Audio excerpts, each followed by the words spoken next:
Shorthand Politics.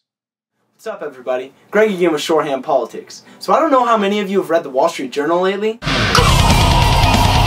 but the Fed, those are the guys in charge of regulating how many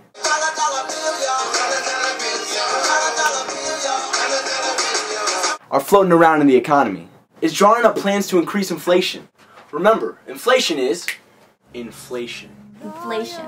Inflation. When the government increases. Increases. The amount of money. The amount of money Floating. around in our economy. The economy. The economy. So that our monies So that our monies Purchasing power decreases. decreases. decreases. Logically, this makes sense, right? It's kind of like diluting a chemical by adding water to it. We are currently at approximately 1.4% inflation rate per year, and the Fed is aiming at increasing this by 3 to 4%. They say this will boost the economy. How? By making people feel richer than they really are? By slowly eroding the worth of a dollar? By promoting consumer spending before the consumer realizes that their dollar is now worthless? Not only does this seem morally wrong, but it's going to have an effect on how the economy functions as a whole.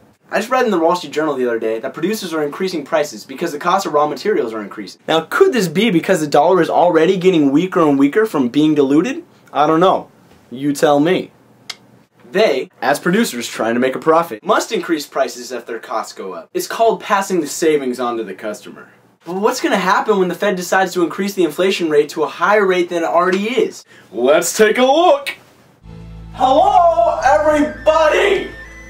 My name is Captain Jack, and today we're going to talk about supply and demand.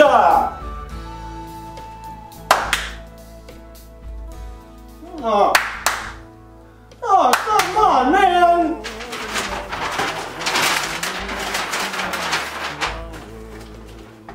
Okay, supply and demand. There's a price on the vertical axis and quantity on the horizontal. And the point where the supply and the demand intersect is the price and the quantity for that good or service. Now, for our example, we're going to talk about supply and demand of Miller High Life. Miller High Life. Okay, so,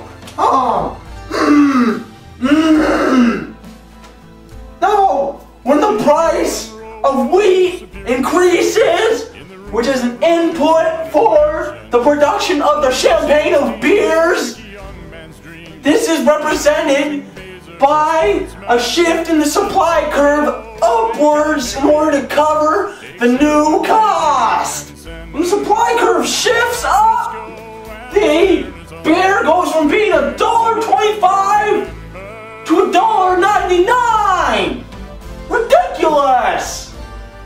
Now the quantity of people buying this beer decreases because people like me don't like paying $2 for a beer. Let's, for clarity, just pretend that the quantity of money in the economy doubles because the Federal Reserve prints twice as much money. Okay? Now what happens? Nobody can afford to buy the beer! That's ridiculous! Okay?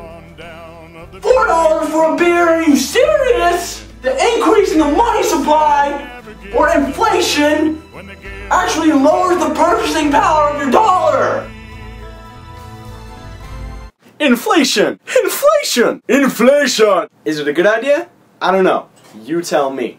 Till next time, this is Greg with Shorthand Politics, and I'm signing out.